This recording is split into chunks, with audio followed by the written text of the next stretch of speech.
Good morning, everyone. Welcome to another episode of Xa Talk Show. Hi, guys.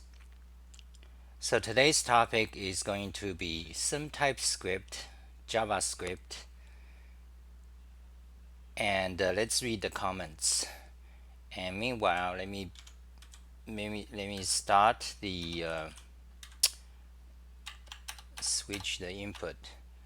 Let's start Xa start command log. So on the left window, you can see all my Emacs commands.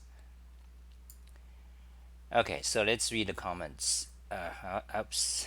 Okay.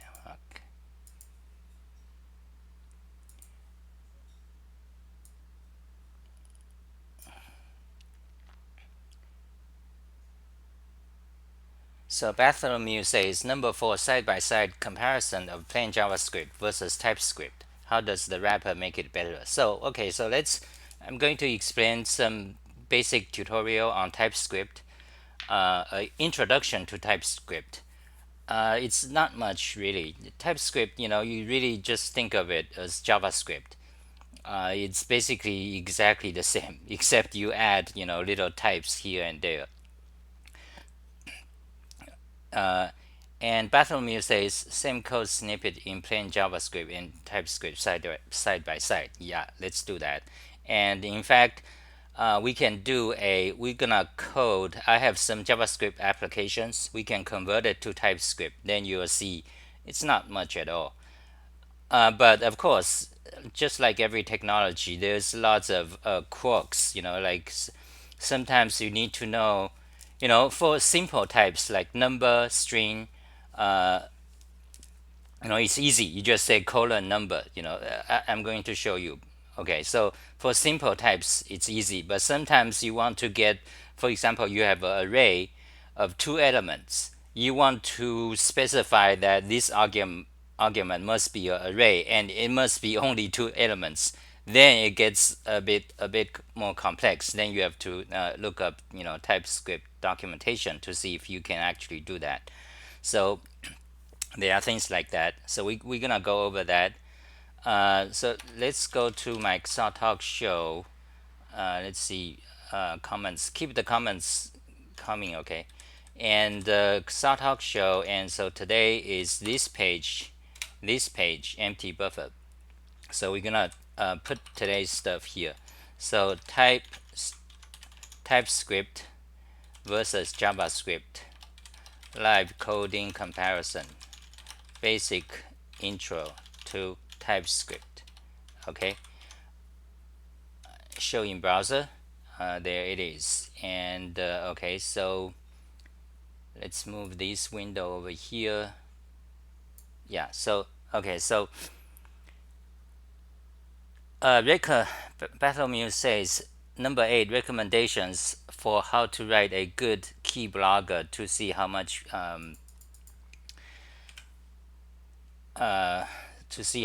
you type most often. Yeah, I have. Depending, are you talking about Emacs? Well, you can do that in Emacs if you type. Vast majority of the time you type in Emacs, you can do that in Emacs. There is already a mod, which is show frequency. Have you seen it, Bartholomew? Because I've shown it before. Good morning, Green Deck. Good morning, Matthews. Good morning, Bernie Sanders. And good morning, Scene2. And good morning, Zitron Crazy. Okay, so yeah, so there is a Emacs mod. Let me show this. Some people may not have seen it, called Frequency Key Freak mod, standing for Key Frequency mod. So, for example, this is my log of almost half a year or a year's worth of key typing, something like that. One problem with this is that it doesn't show the beginning date. Well, you see, when you install key frequency mod, it and you start it, it logs every commands you call in Emacs, including inserting letters. like self insert command when you type something that's inserting letters. So this is my log. One issue is that it doesn't have a beginning date. Well, because every time you quit Emacs, it saves the log into a file in your .emacs init directory. Then when you start Emacs again, it continues. So I guess in that respect, you don't have a date, but you could add a date. It should be an improvement to have a beginning date of the log file, so because knowing the date is important. For example, I have typed this many keystrokes for inserting letters. 666,000. 666,000 letter keystrokes. But I don't know how long was this log. It could be 1 month, it could be 1 year. So knowing the date, so you have a period of time, then you know exactly how much you actually type. So anyway, this is a Emacs Key Freak mod. Okay, the name is keyfreq-mode. I think that's the name. So you can look it up, and so use that if you are using Emacs, because it's very useful to because most of the time programmers, the keystrokes you use are actually shortcuts. Backward word, delete paragraph, things like that, move up, switch buffer. That happens more often than just typing letters like this. For example, you have to edit. Now if I'm going to edit this sentence, I need to move the cursor backward word, move to somewhere. Those are keystrokes. That's not inserting letters, data entry, not data entry. So I have statistics. Okay, let me show you. I have statistics on Emacs. You go to my, just search for Xali Emacs. You go to Emacs keys. All these articles are related to Emacs key binding or keystrokes, or repetitive strain injury, hand health and stuff, and keyboards. And in here you'll find statistics. Let's see, key binding, how to Emacs key binding tips, and Emacs Pinky. Okay, here this section is related to hand health, and best keyboards, and statistics, Emacs command frequency statistics. So I did this like 2007, 10 years ago, 12 years ago. It's statistics of several users. Anyway, so if you are interested, that look it up.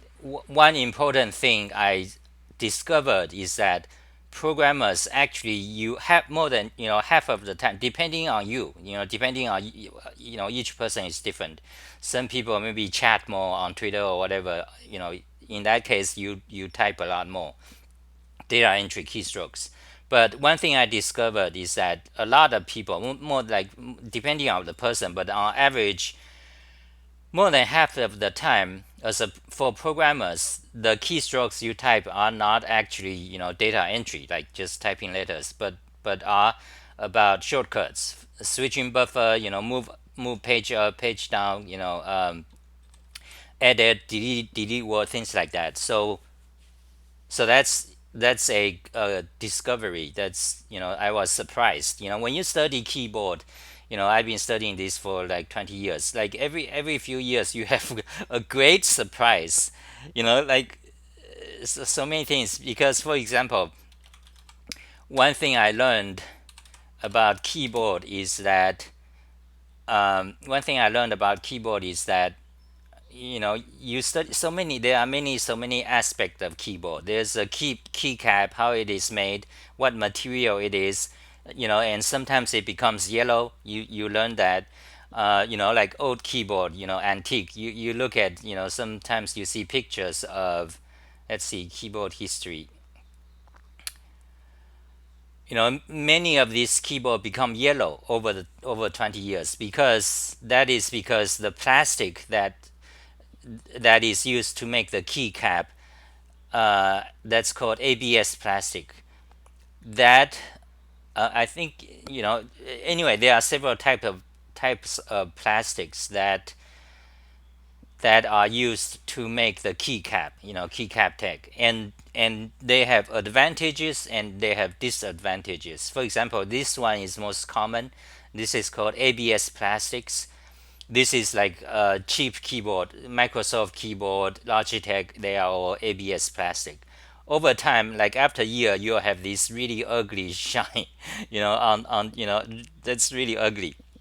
So that is ABS plastic, and it has advantages too. Besides being this is the cheapest to make, that's why it's most popular. But also it has some advantages.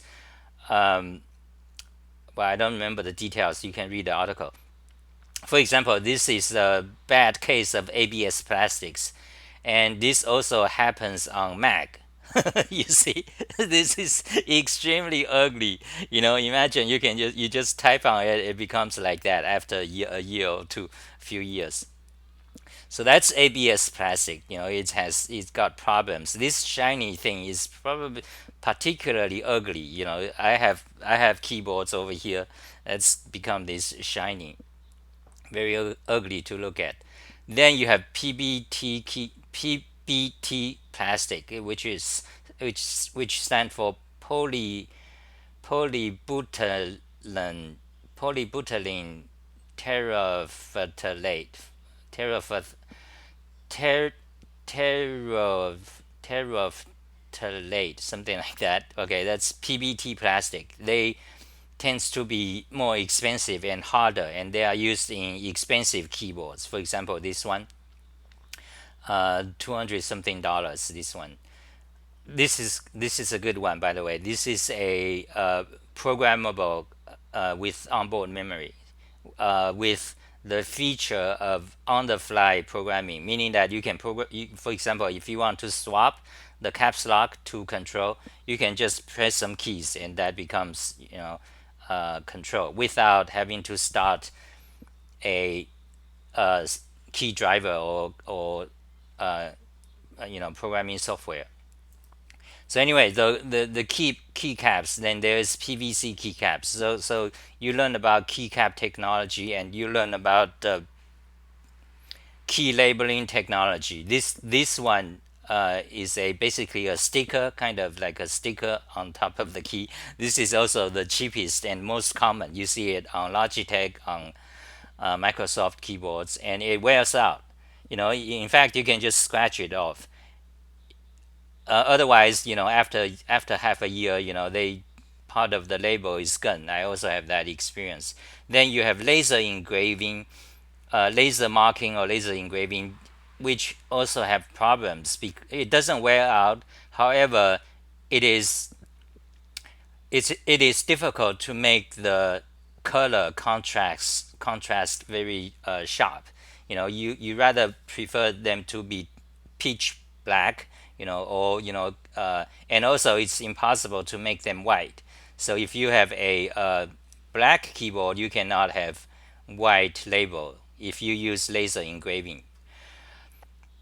Then you have this technology where you do laser engraving, but you use laser to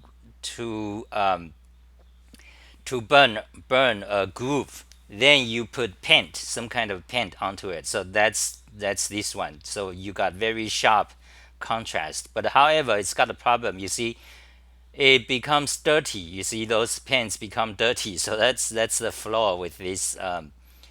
Then there are several. There's dye sublimation. This is getting expensive. This is expensive. So this is great. And then there is this double shot injection molding. This is considered the best because you can see it's actually part of the plastic. It never wears out, never, because it's part of the plastic. So this is the most expensive. So anyway, so that's about, you learn about this. But one thing I learned, for example, you have this Enki rollover thing.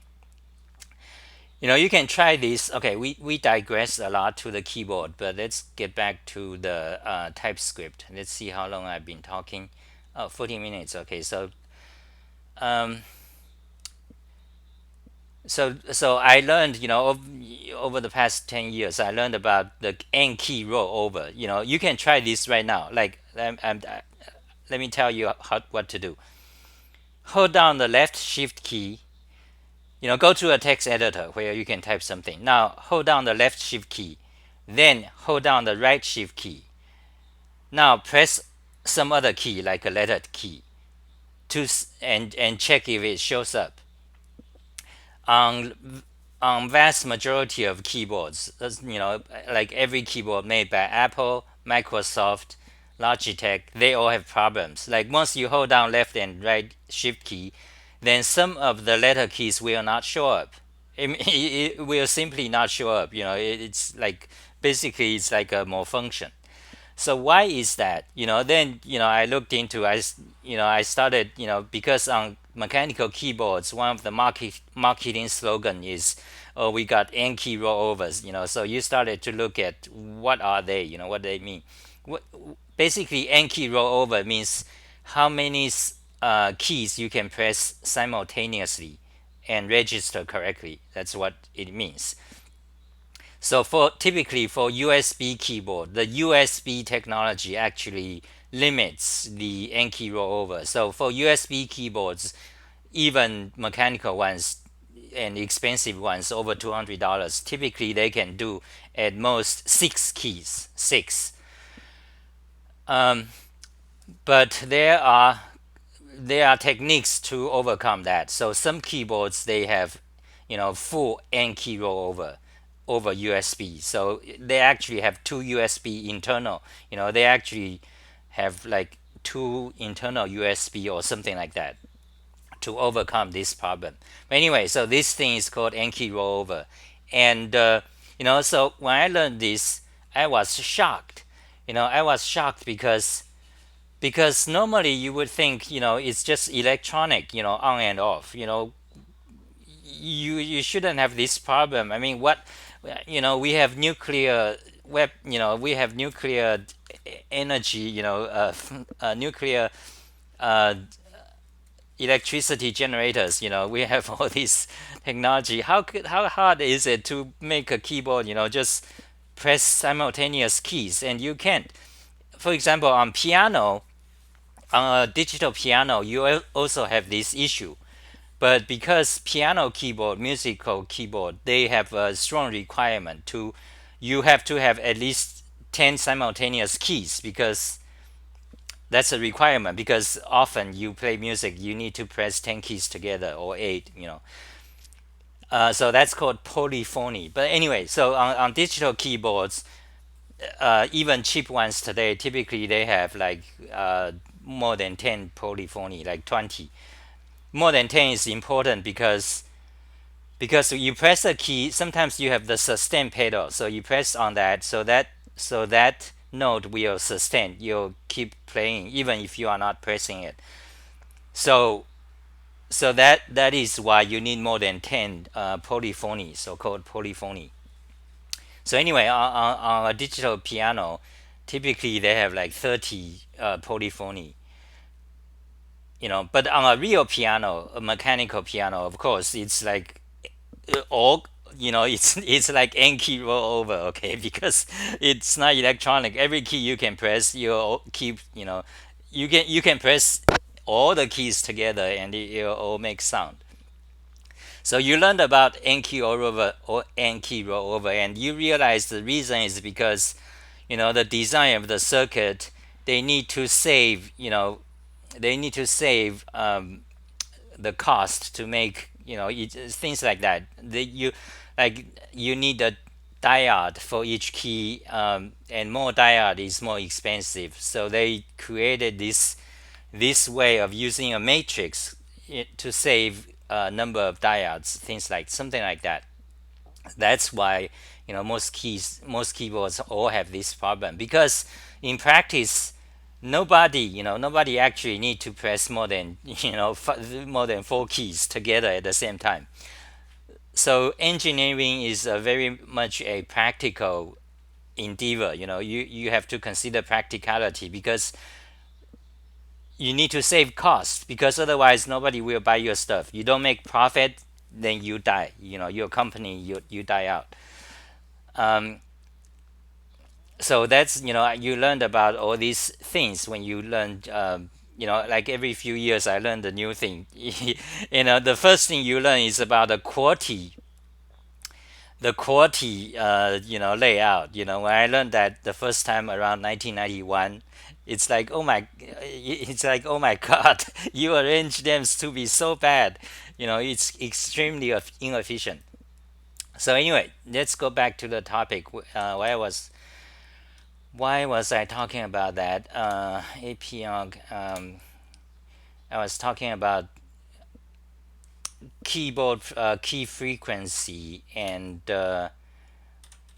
um, you learn about things. Okay, so let's talk about, so I forgot how did I begin to talk about this. Let's see some of the comments. Just kind of outside of Emacs. So if you want to count thoroughly, you need to count in all key press. Okay, yeah. In that case, you need to use one of the Keylocks software. So let me show you the Keylocks software. So you go to my keyboard blog. Just search for Xali keyboard. Then you go to the software section. Then you go to the typing section. Then you actually go to the software section. Keylog. So this article, it's a list of keylog software. So there are several of them, and you can try them. I haven't used them because I type mostly just in Emacs. Like every time I need to type something, if it's long, I typically type in something in Emacs and paste. For example, I have abbreviation. For example, FE. FEX is for example, so I don't have to type that much. I can type in Emacs and paste somewhere else. Okay, then I press a key, copy it. I switch to Google Chrome, one key press. I press another key, paste. Okay, I need to highlight this. I need to focus that. So I paste it there. That's what I do. So back to Emacs. Yeah, so use those keylogs. So here's a list of keylogs. Let's do that.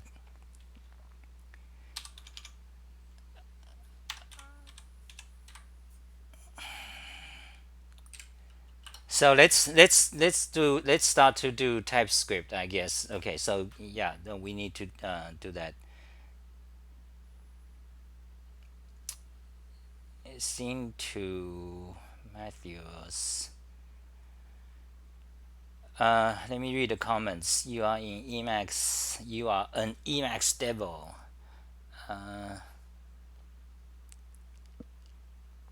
Right. Does that answer your question, Bartholomew? You just use the keylog software.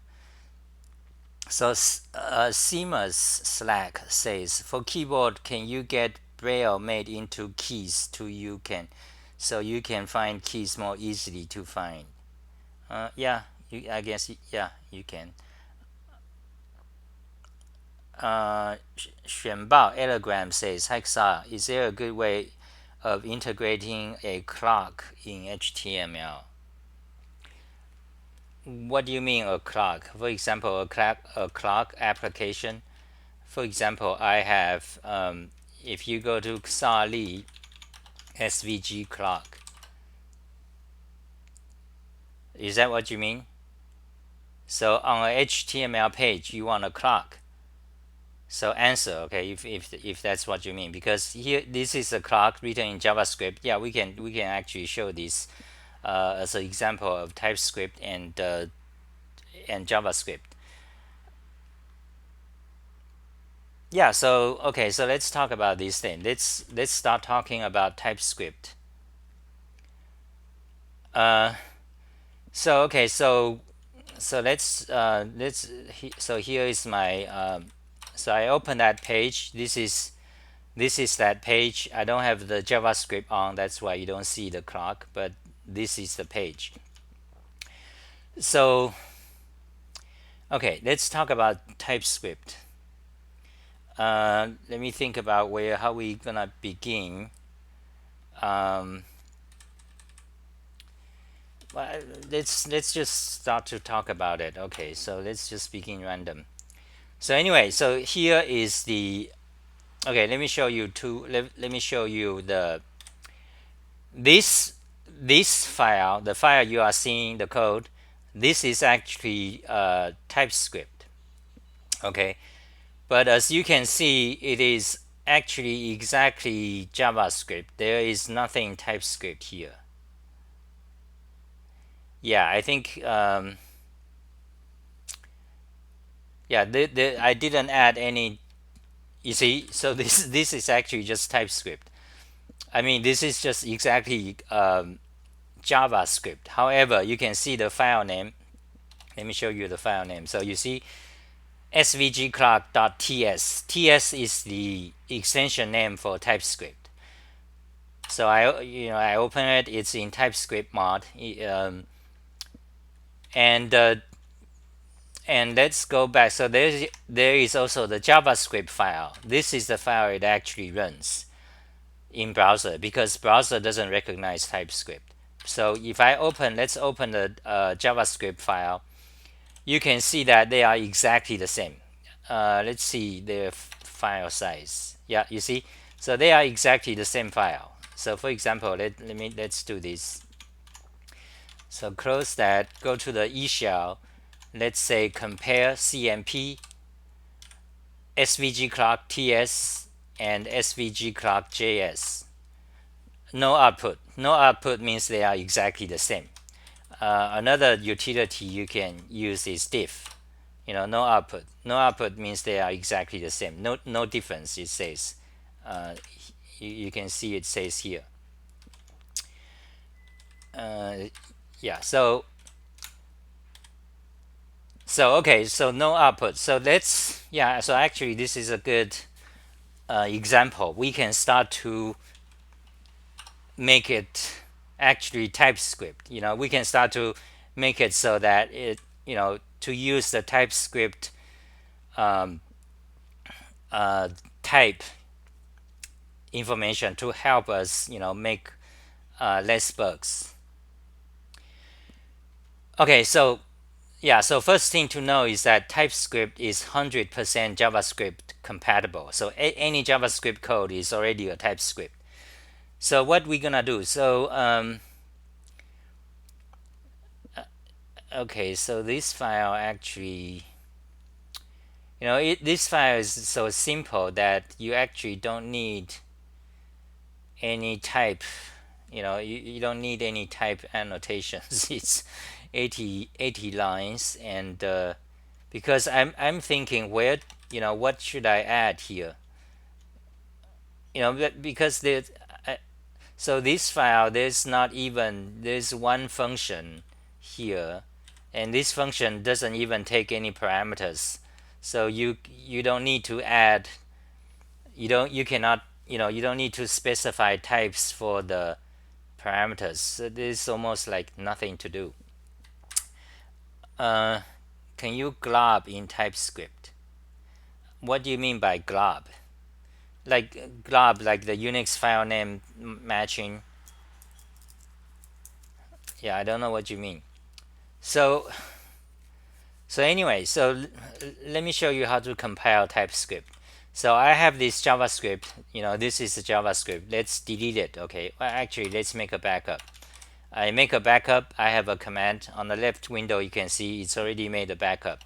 So go to the Finder. Go to the diet. Refresh browser. You can see I have a backup here. Now I delete this JavaScript code.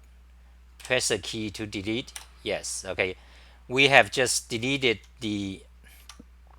Wait. What happened? Let's close that. We have just deleted that SVG. So you see the JavaScript version is deleted, but the TypeScript version is still here. So now let's compile it. So I open the TypeScript code. So normally you compile it is by a command line. You type ts something something, but let me show you how I do it. Because I have a Emacs command. So look at the left window. Okay, I press the key sequence, and you can see the mini buffer says running, and it says shell command succeeded with no output. And the command I called is run current file. So this command run current file, if the current file is TypeScript, it will just compile it. So let me show you. Okay, run current. There's a URL.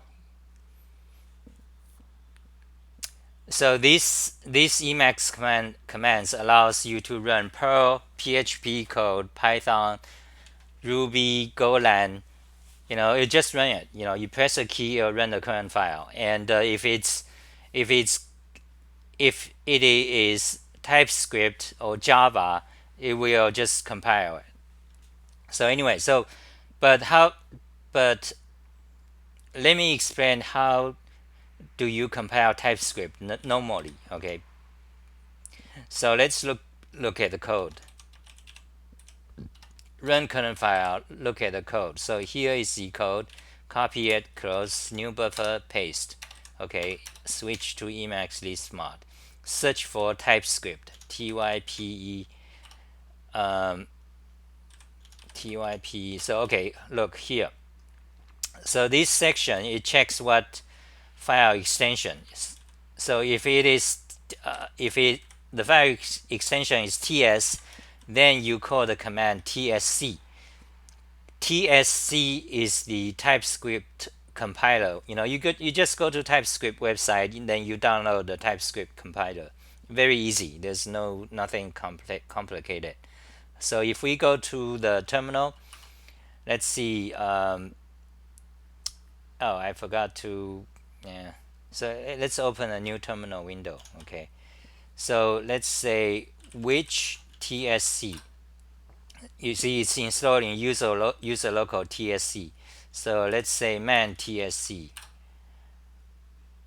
Okay, no man page. So TSC -- help. So we got a bunch of TypeScript commands. So normally when you want to compile, let me show you exactly what's the command I use to compile the TypeScript. So TSC. Okay.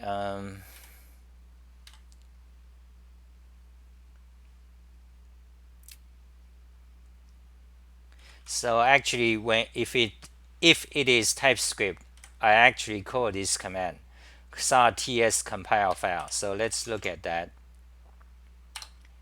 So jump to the source code. So here is the code. Here is the Emacs command that compiles the current buffer for TypeScript file. So I have some options. You can. Oh, I wonder if I should show this because this is about Emacs. But anyway, here are the options. So you have -- target ES 2015. That means if you use that option, that means compile the TypeScript to JavaScript ES 2015 version, which is very good. Okay, so if your audience, if your web users you are targeting users who are using 10 years old browser, then in that case you want to target, -- target ES5. That is the JavaScript version before 2015. And the option always strict means, in JavaScript you have this strict keyword. It's complicated to explain, but you can ignore it. You can just ignore the always strict. So let me show you an example then. So ts compile file. So let me show you an example. So close this, don't save. So okay, we are back in the TypeScript file. This is 100% JavaScript file so far. So let's go to eShell and let's see. Let's type wait, tsc. Okay, I need more window. I need to see I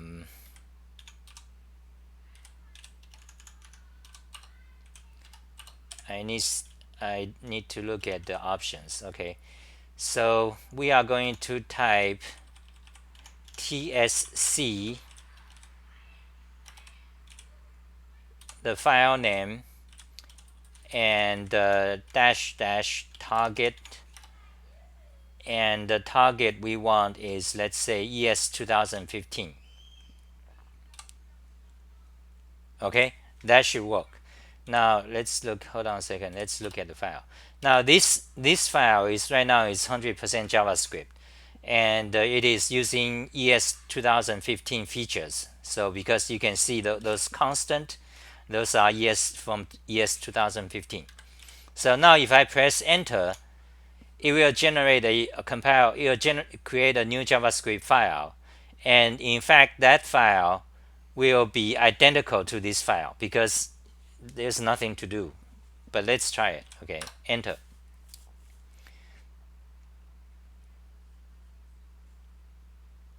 Okay, it's done. Now let's go to the dir directory, refresh. Now you can see it generated this file, and let's look at that file. Open. Okay, so it created indentation for you, and it made the code more compact. But as far as the code goes, they are identical because there's actually nothing to do because this is already, this is ES 2015 and exactly the same. There's no change. You can, for example, you can compare, for example, this 4 block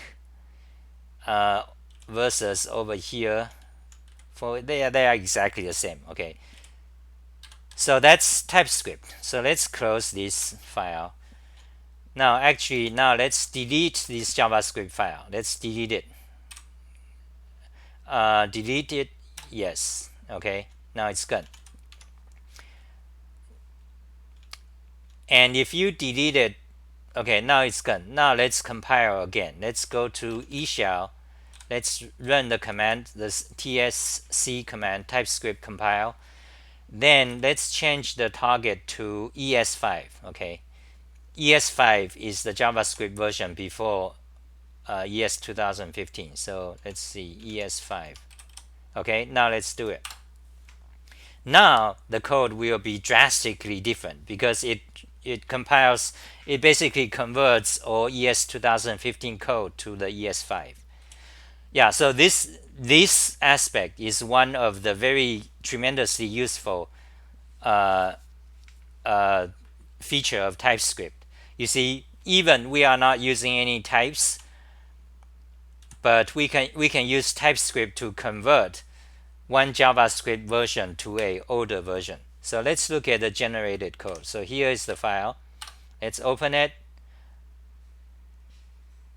Okay, that's a different file. Let's this is the file svgclock.js. Okay, let's open it. You can see they are very different. You can see those vars, var here. You see those vars. Those are ES5. So let's go back to our JavaScript. So on the top, so this is TypeScript, ES 2015, and here those are ES5. So it's drastically different. So that's how you compile TypeScript. It's very easy. You go to the TypeScript website, just download their binary. I think they have a binary version for Linux and Mac too, and Windows, of course. Then it's just going to be a command line tool called TSC. Then you just do what we did, and that gets you started. So with that, you can already start to use TypeScript even without doing anything. Any of your existing JavaScript, you can start to do it. So now, next thing, let's talk about TypeScript is usually known for the types. It adds types to values. So let's see some of the use of that. Meanwhile, I want this back to the I don't want ES5. I want I want to be bleeding edge. I want ES 2015. So let's do it again. Let's do it again. Just call my Emacs commands. So compile it.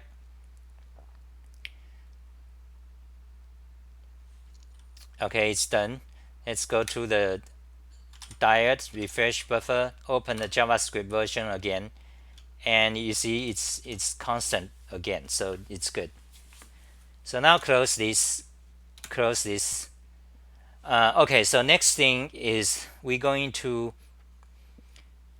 look at some TypeScript type annotations. How we gonna do that? Any questions? Type it, guys. Type it and make the talk better.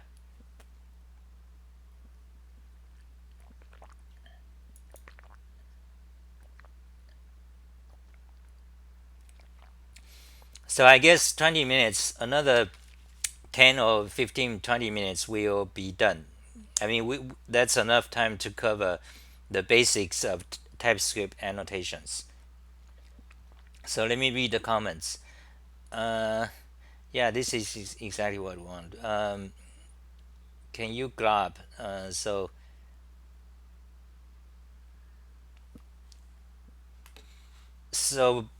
GNU Bernie says, can you glob in TypeScript? Exactly like Unix globbing. But what do you mean? What do you mean exactly like Unix globbing? Globbing is like a pattern matching of strings, a very basic pattern matching of strings. And in JavaScript, you have regular expression.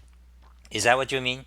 So in JavaScript, you have the feature of regular expression, which is a far more powerful string pattern matching. It's part of JavaScript. Therefore, it's also part of TypeScript. It's in the language. So if that's what you mean. Where are the types? Yeah, let me show you that. That's what we are going to show. Right now, you don't see it. You don't see it because this file is so simple. I don't, there's nowhere, it's nowhere I can actually add type because this file is, just too simple.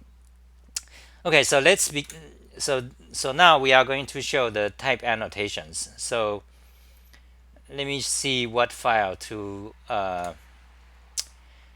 what example to use. Let's see, draw.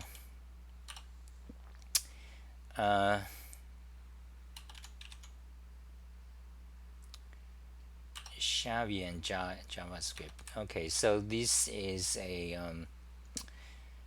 so we are going to demonstrate how to do the TypeScript type annotations. But right now I need to find a good example to begin to do that. The best way is actually to start to write an application, a very simple application, web page application where you let's see, let me try to find a example. Okay, so let's go to my CSS blog. So you just search for Xadi CSS. You'll find my page here, and I have some. Let's see, box shadow. So here is some JavaScript application. You can see random color. So what these do? Let's not use this one.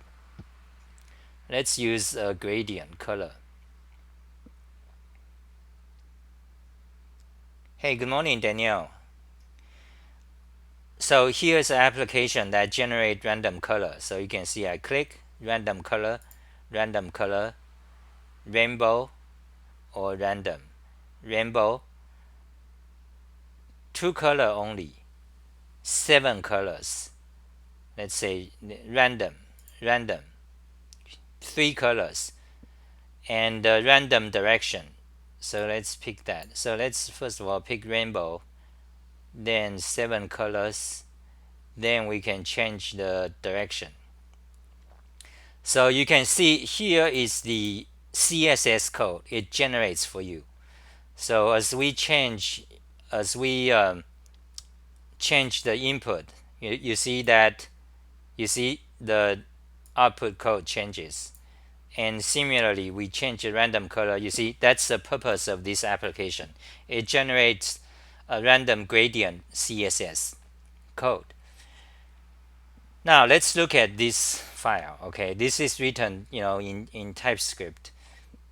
So let's open the buffer. Here is the buffer shown in browser. In Firefox, I don't have JavaScript on. That's why you see blank. Oh, another thing is that you can change color. So let's say 2 color. Okay, 2 colors only, and change the first color to let's see, brown. Okay, so you can see it becomes brown, magenta. And you can also change it dynamically by a color wheel. Let's see. You see, as I rotate it changes. So anyway, that's the application. So let's go back to the file and let's look at the JavaScript code. Search for JavaScript. Here, this line is a JavaScript code. The things above. Okay, so these 4 blocks of text, that's for all these widgets, HTML input. So the JavaScript code is this one. Oh, JavaScript. So this one is not written in TypeScript. Oh, it is written in TypeScript actually. So okay, so anyway, so here's a TypeScript. This one actually doesn't have much. It's too simple. When you start to use TypeScript, you actually need more complicated code, because that's when you actually can use type annotations, because otherwise there's nothing to add. But however, in this file you can see, let me show you some of it. For example, you see this part, that's not JavaScript. Okay, you see these several HTML input elements. You see it occurs in several places. Those are part of TypeScript. Those are not JavaScript. So those are coercion of types. Why do I need that? Because let me explain. Because okay, let's go to the directory. Okay, so here is the JavaScript code. You open that. So here's the JavaScript code, and at the bottom it's a TypeScript code. So if you go to this line, set color rainbow, you go to this about line 21, okay, which is here.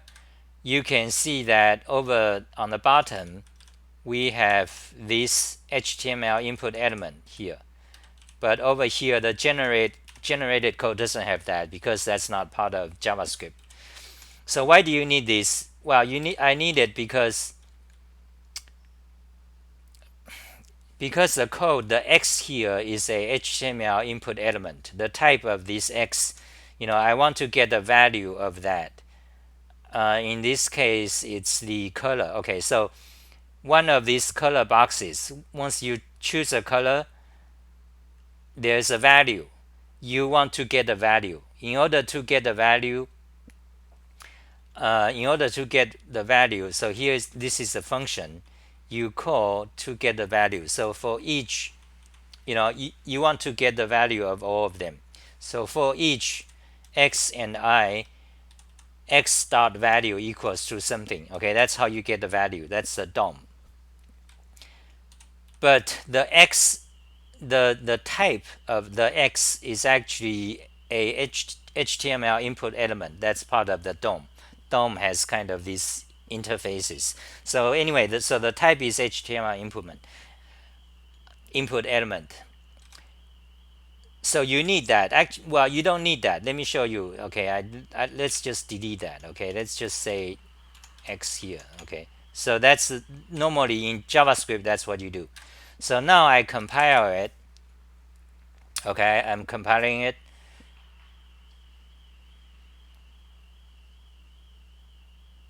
It says done. Actually, it didn't give me any errors. Did it? No, actually. So it actually worked. Because usually it was giving a warning, not error. Because remember, TypeScript is 100% compatible with JavaScript. Therefore, unless it's a JavaScript syntax error, otherwise it gives you warnings like this is missing type or something like that. But still works in JavaScript as long as it's valid JavaScript. So we just compile the code. So let's look at the JavaScript code. It's exactly the same thing. We just actually, it's exactly the same thing. So close it, back to the TypeScript code. So let's try it again. Let's remove this one. So this is another value. So let's just remove it. Cut, put it here, remove that. Okay. Now let's try to compile. I'm trying to get the warning out.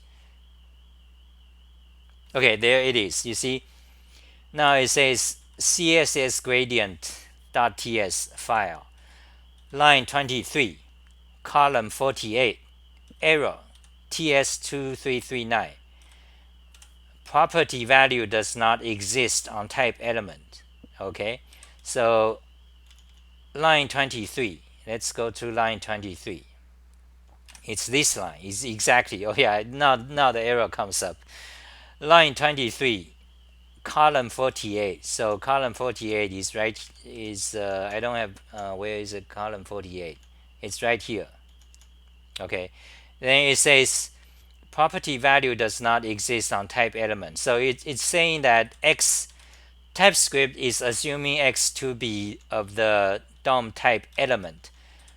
But however, the actual type of x is supposed to be HTML input element. It's actually don't worry about this at all because I don't even understand it exactly. DOM is very complex. But anyway, this is just one of the quirk of TypeScript.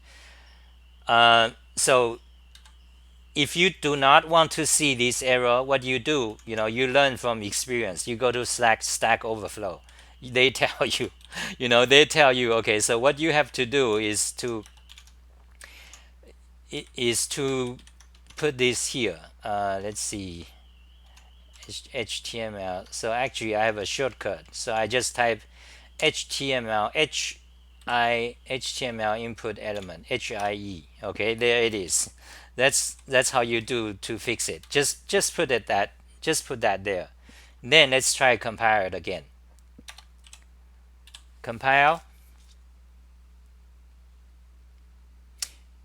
Okay, there's another occurrence, line 26. So line 26, that's this one. So let's do that. Let's just do HTML input element. Okay, now let's compile that again. Good, no error, no warning. When it gives warning like that, the JavaScript code still works. It's just that it's warning about something TypeScript, so you don't actually have to worry about all those warnings. So anyway, that's a quirk, one of the quirk of TypeScript. This is actually not helpful because we are showing a quirk of TypeScript. We actually haven't showed the usefulness of types in TypeScript. Yeah, so this is not a good example because it's too short. So let's close this. Okay, let's close this. Let me show you something that's more substantial,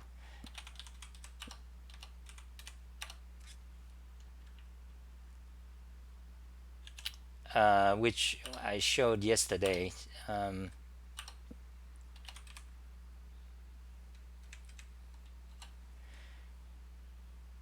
So here is my JavaScript application. Let's see.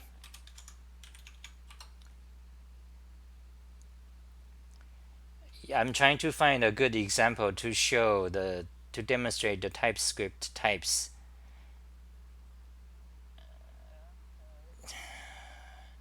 Maybe this one.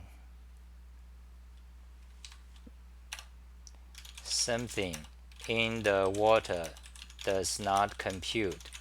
This application computes in real time of the keystrokes you pressed, so that you can get a sense of key frequency.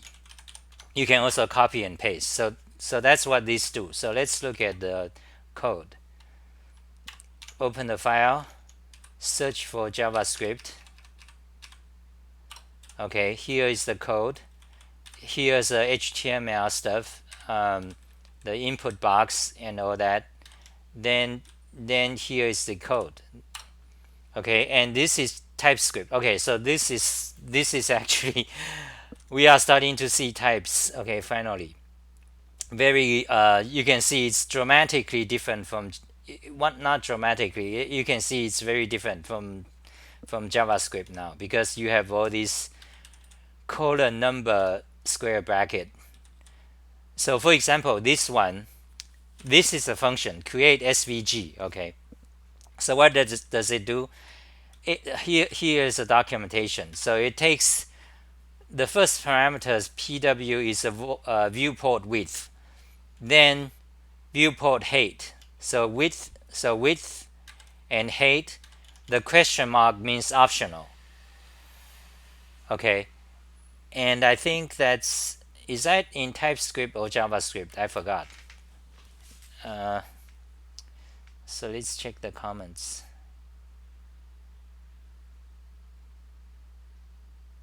The sirens of your Porsche are loud in the background. What sirens of your Porsche?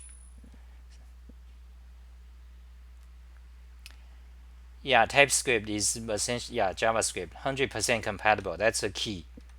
That's why it's so successful. Anyway, let's look at this. Okay, so this is a TypeScript file. This function creates a SVG element. You know, this graph is a SVG element. It stands for scalable vector graphics. It's not bitmap. So this function creates a SVG element. It takes several arguments. The first one is a width. The second one is a height, meaning that how large you want your SVG graphics. The third element is a viewport. Now viewport is like you specify user coordinates instead of pixels. So then the view box, the third argument is actually an array, and each element of the array must be a number. That's how you specify it in TypeScript. You see, colon number square bracket. That means this argument, when you call the function create SVG and pass some argument, TypeScript will try to check if this argument is actually a array, and all elements in the array are numbers. It'll check for you. If it's not, it'll complain. It'll say compiler error.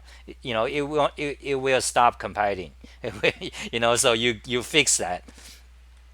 Well, actually, it still compiles. Sometimes it still works.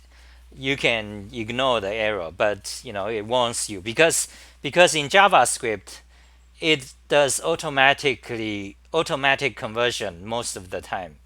So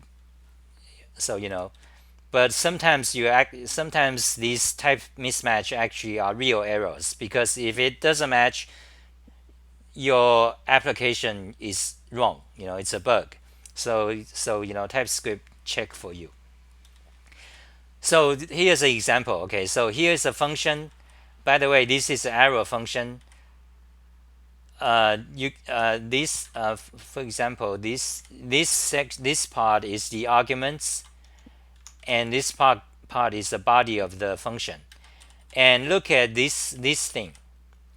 Now this is another type annotation. It tells TypeScript that the return value of this function is of this type, SVG element. It's a DOM thing. It just tells TypeScript that this function returns a value of that type. So that is TypeScript. Now let's look at the JavaScript code for this page. So let's look at this file is the compile JavaScript code. So we can see this function over here, create SVG. So now you can see it's much simpler. You see, it's just 1, 2, 3, 4 arguments. Just parameter names. You see, there's no types. And over here it's TypeScript. Over here is JavaScript. You can see that's a difference. So that's basically all there it is. That just illustrates everything about TypeScript. It's all just about that. That is all. Nothing else. It's 100% JavaScript. You just add, these type things. Okay, type annotations, and you can do it slowly, one by one, because it's still JavaScript. So this is useful when you have large project, 1,000 lines. So this file only got 40 lines. But anyway, let's look at the TypeScript again.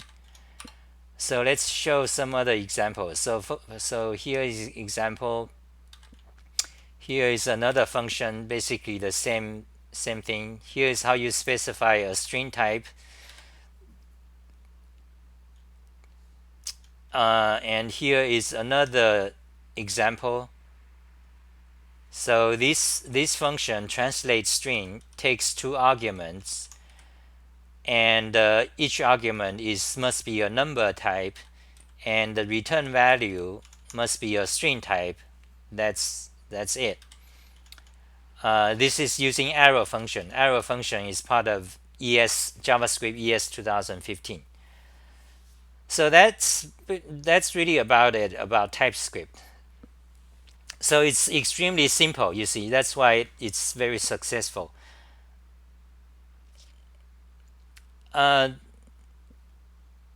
What push? Was a car passing by, or is something else?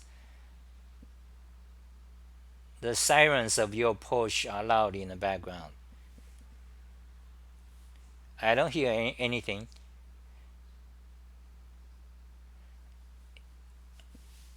Because maybe I'm busy talking. So I think that's it. Let's see how much I've been talking. So any questions? Bartholomew, so anything? So TypeScript, yeah, very simple. It's most popular in industry. I recommend it. And the force, the one reason it's very popular and great advantage is that it's 100% JavaScript compatible. So any JavaScript is already a TypeScript. So that means you can gradually start to add types. Okay. And the most used feature of TypeScript is the type annotation, meaning that the compilers tries to find any type mismatch for you, and this is very useful when your code is large, like over 1,000 lines. But other than that, that's all there it is. That's all there it is to TypeScript. So it's pretty simple, but however, it does have lots of quirks. When you start to use it, just like every technology, you start to run into little quirks. For example, one of the quirks we talked about is this thing. You see this HTML input element thing. This part is actually not helping you because it's a DOM thing. You know, TypeScript is complaining this should be.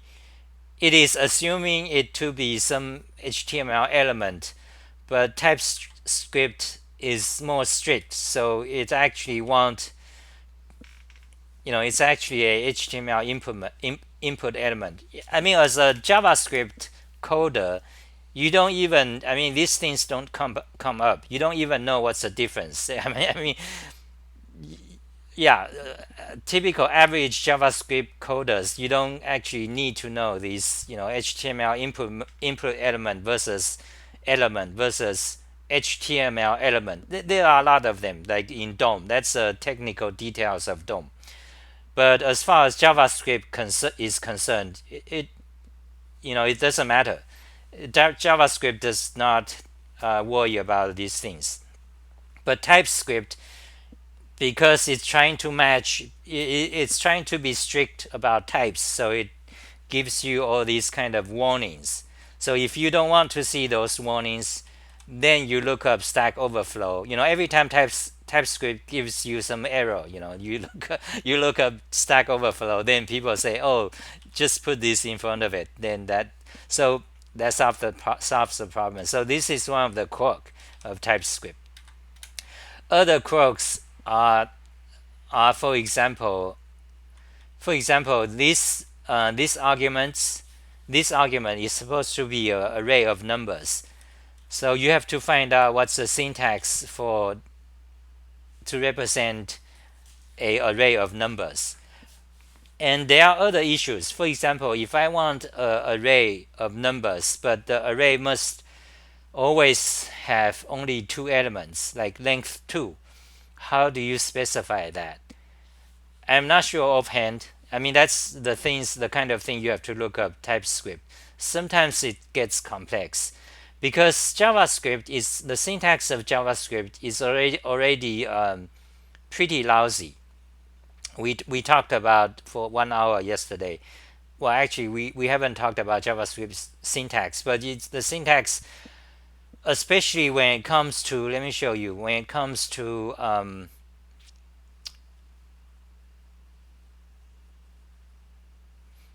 function argument destructure.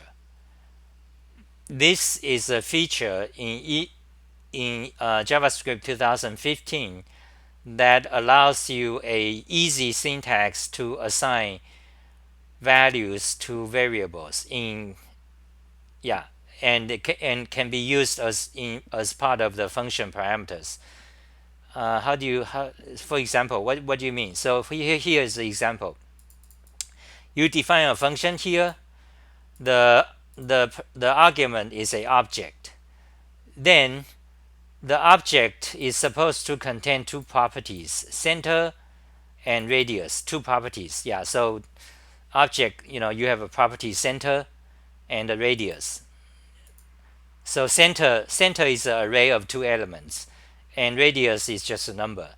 So in this function, when you got the argument object, you want to assign them to variables. So center, you want to assign them to center to be x, y as numbers.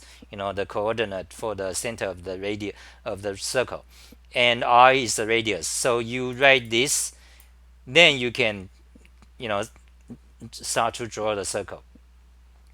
But so this is before ES 2015. Now with ES 2015, you have this feature called argument destructure. So now you can do it like this. Simplified, much simplified. You can say it's still 1 argument. You can see the function still takes 1 argument, but you can write it so that it automatically the xy becomes variables. The center for the circle and the radius r also becomes a variable name. So you can start to use x, y, r. So this feature, essentially what what it is doing is pattern matching. But anyway, this feature is called argument destructure, or it's called in general it's called destructure. Let me show you where. Okay, um, in general it's called destructuring assignment. You can use it for variable as well. For example, you can do it like this.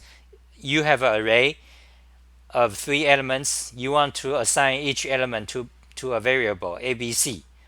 You can do it like this instead of before JavaScript ES.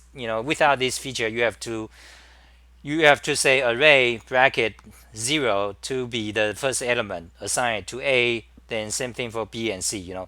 So anyway, destructuring assignment in function argument is called destructuring argument destructure. So it's here argument destructure.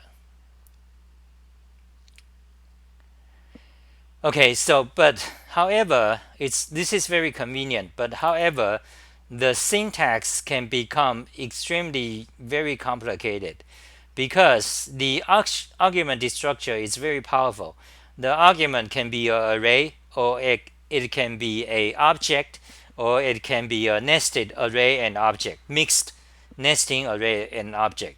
And you can use this argument destructure to extract things in this complex structure to variables. So when you use this feature, it gets the syntax. For example, let me show you one of them. For example, this is object to variable, and let me show you some more complex examples. For example, let's say this one. Okay, so this one, here is a function. It takes one argument. The argument is a object. The object is supposed to have 2 keys, A and B. And it also have, and what if the object is not given? If the argument is not given, then use this as default. But what if the object is missing one of the property? Then you can do this to give it a default property. So you see, this is very powerful. But on the other hand, the syntax becomes a bit complex. Okay, so why am I talking about this argument destructuring? Because that's JavaScript. Okay, that's JavaScript ES 2015. Now, when you use TypeScript, now TypeScript have this type specification, type annotation. When you use argument destructuring, and now, for example, one of the example we have there, now you want to add types, it becomes extremely complex. It becomes unreadable. You have to scratch your head. Okay, which one is the default argument? Which one it means? What type it should be. It becomes very complex. So that's one of the, I guess you can call it a quirk or complexity of TypeScript. So that's about it for TypeScript, though. Anything else? And that's it for today. Let's talk 1 more minutes and we're gonna close down, I guess. Anything else?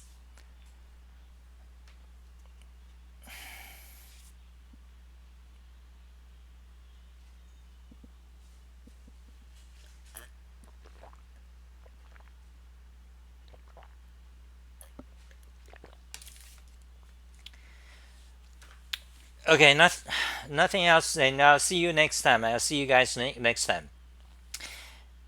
And you can buy my tutorials. Okay, so I have a JavaScript tutorial, JavaScript in depth, or put money in my Patreon. JavaScript in depth, yeah, lots of goodies. Thank you guys. Bye.